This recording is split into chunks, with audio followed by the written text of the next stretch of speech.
13 BDP 2 ingin menjelaskan tentang kegiatan administrasi gudang.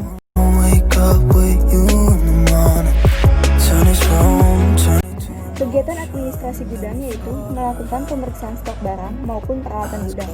Pihak administrasi harus memantau secara baik dan memastikan barang selalu sedia. Tugas administrasi gudang yaitu 1. Mencatat pesanan barang. Yang kedua, melakukan pemeriksaan stok barang dan peralatan gudang. Yang ketiga, membuat laporan mengenai keadaan barang serta gudang. Yang keempat, ikut serta packing barang tertentu.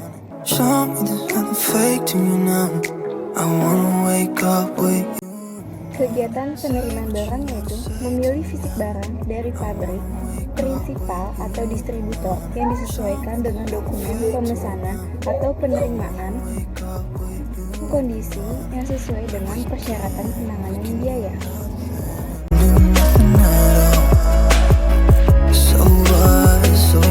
Kegiatan penyimpanan barang yaitu menempatkan barang di dalam gudang untuk disimpan atau dipersiapkan untuk proses selanjutnya dan dilakukan sesuai dengan karakteristik barang.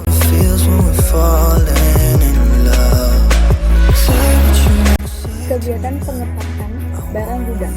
Pengemasan atau pengepakan barang gudang disebut dengan packaging. Packaging merupakan unsur penting dalam produksi sebuah barang. Hal ini karena packaging yang baik mampu meningkatkan kualitas harga jual barang.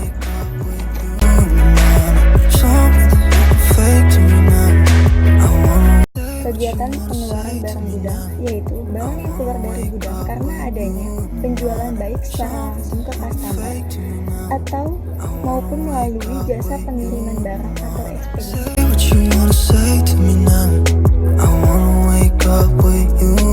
Jenis-jenis administrasi gudang. Daftar stok barang. Informasi ini sangat bermanfaat untuk agen marketing perusahaan. Mereka bisa ekspansi pasar yang lebih luas jika stok produk masih banyak. Pengiriman barang yang sudah dipesan terlalu lama akan membuat konsumen menjadi kecewa dan akan memutuskan kontrak atau tidak akan membeli kepada perusahaan itu lagi. Manfaat gudang. A. Manufacturing support atau pendukung proses produksi. Operasi pergudangan mempunyai peranan sangat penting dalam proses produksi.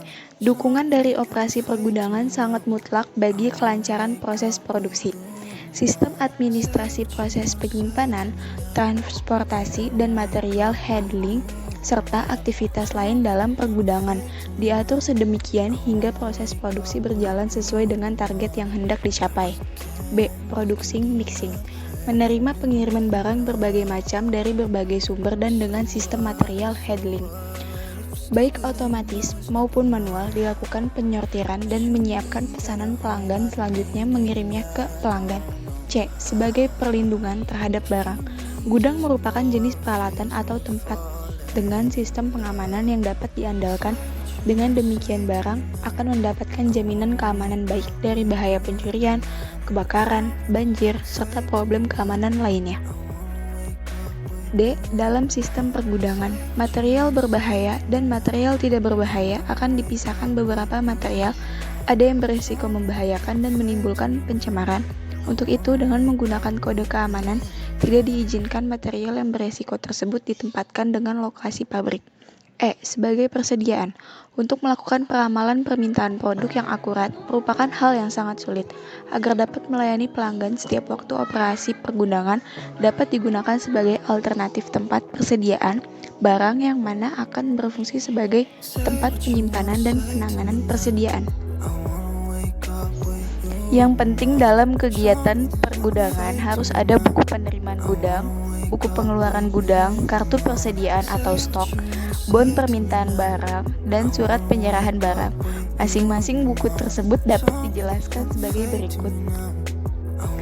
1. Buku penerimaan gudang. Buku penerimaan gudang merupakan buku yang terdiri dari lembaran yang memuat informasi berkaitan dengan penerimaan logistik yang meliputi jenis dan spesifikasi logistik, tanggal penerimaan, jumlah, nilai logistik yang meliputi harga persatuan dan jumlah total dan asal barang. 2. 2. Buku pengeluaran gudang. Buku pengeluaran gudang merupakan buku yang terdiri atas lembaran-lembaran yang memuat informasi berkaitan dengan pengeluaran logistik yang meliputi jenis dan spesifikasi logistik, tanggal pengeluaran, jumlah pengeluaran logistik, dan penerimaan logistik. 3. Kartu persediaan atau stok. Kartu persediaan barang merupakan formulir atau lembaran untuk mencatat perubahan jumlah persediaan logistik karena adanya pemasukan dan pengeluaran logistik. Monitoring dan evaluasi gudang dalam rangka pengendalian persediaan logistik dan peralatan yang dibutuhkan di saat terjadi bencana perlu dilakukan pembinaan, pengelolaan, dan penggunaan logistik dan peralatan secara berkesinambungan melalui pemantauan, supervisi, dan evaluasi. A. Pemantauan, yaitu melakukan pengamatan berkala terhadap pelaksanaan pengelolaan dan penggunaan logistik dan peralatan untuk melihat keberhasilan pelaksanaan kegiatan dalam mencapai tujuan yang ditetapkan. B. Supervisi, yaitu melakukan pengamatan sekaligus bimbingan untuk perbaikan secara peningkatan pelaksanaan pengelolaan logistik dan peralatan. Supervisi pengelolaan logistik dan peralatan merupakan upaya untuk meningkatkan produktivitas sumber daya manusia agar misi, kebijaksanaan, tujuan, atau sasaran yang telah ditetapkan dapat dicapai secara optimal untuk memperbaiki dan meningkatkan pelaksanaan kegiatan pengelolaan logistik dan peralatan serta pergudangan. C. Evaluasi, yaitu serangkaian prosedur untuk menilai suatu program kegiatan untuk memperoleh informasi tentang keberhasilan, pencapaian tujuan, aktivitas, hasil, dan dampak, serta biaya yang dilakukan dengan membandingkan antara kenyataan dengan standar atau yang diharapkan.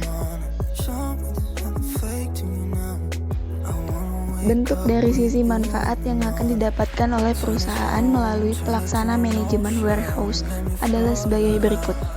1. Menghindarkan munculnya pengeluaran budget yang tidak penting pada perusahaan. Sebenarnya banyak sekali kejadian yang tak terduga pada saat perusahaan akan melakukan aktivitas produksi. Kejadian yang tak terduga seperti ini sering menjadikan perusahaan harus rela mengeluarkan biaya-biaya yang tidak terlalu penting. Di sisi lain, pengeluaran dana yang tidak penting pada perusahaan seperti ini biasanya juga lebih sering disebabkan karena keahlian karyawan yang kurang mencukupi, sehingga pengelolaan dari aktivitas distribusi yang berhubungan dengan dana tidak bisa berjalan dengan optimal. Yang kedua, manajemen warehouse banyak diadopsi oleh beberapa perusahaan besar. Pengalaman perusahaan yang sukses dalam bidang bisnis tentunya sangat banyak, sehingga pada saat mereka sudah sukses dalam menjalankan produksinya dengan menerapkan manajemen warehouse seperti ini, maka sebaiknya Anda juga mengikuti jejak mereka dari sisi pelaksanaan manajemen warehouse perusahaan tersebut. Ketiga, manajemen warehouse semakin meningkat perkembangan dan pengaturan bisnis. Manajemen warehouse dapat dijalankan dengan menggunakan keterampilan dari bagian logistik dalam perusahaan yang lebih berkompeten dalam bidangnya. Intinya adalah manajemen warehouse akan mendukung peran dari perusahaan Anda untuk bisa menjalankan perkembangan dan pengaturan bisnis yang lebih baik melalui proses supply chain management. Jenis-jenis administrasi gudang, daftar stok barang. Informasi ini sangat bermanfaat untuk agen marketing perusahaan. Mereka bisa ekspansi pasar yang lebih luas jika stok produk masih banyak.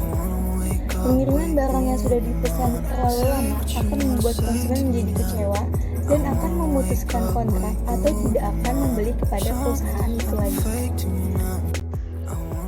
Contoh daftar stok barang. Ada nomor, kode barang, nama barang, jumlah stok, dan satuan. Satuan itu bisa disebut dengan kaleng, bungkus, ataupun botol. Daftar input barang. Daftar ini sangat penting untuk mengetahui apakah masih ada tempat bagi barang-barang berikutnya. Ada nomor, kode barang, nama barang, stok awal, satuan, input barang, keluar barang, dan stok akhir. Daftar keluar barang. Barang yang keluar akan mempengaruhi pesanan barang. Ada nomor, kode barang, nama barang, stok awal, satuan, input barang, keluar barang, dan stok akhir. Sekian yang dapat saya jelaskan, kurang lebihnya mohon maaf. Wassalamualaikum warahmatullahi wabarakatuh.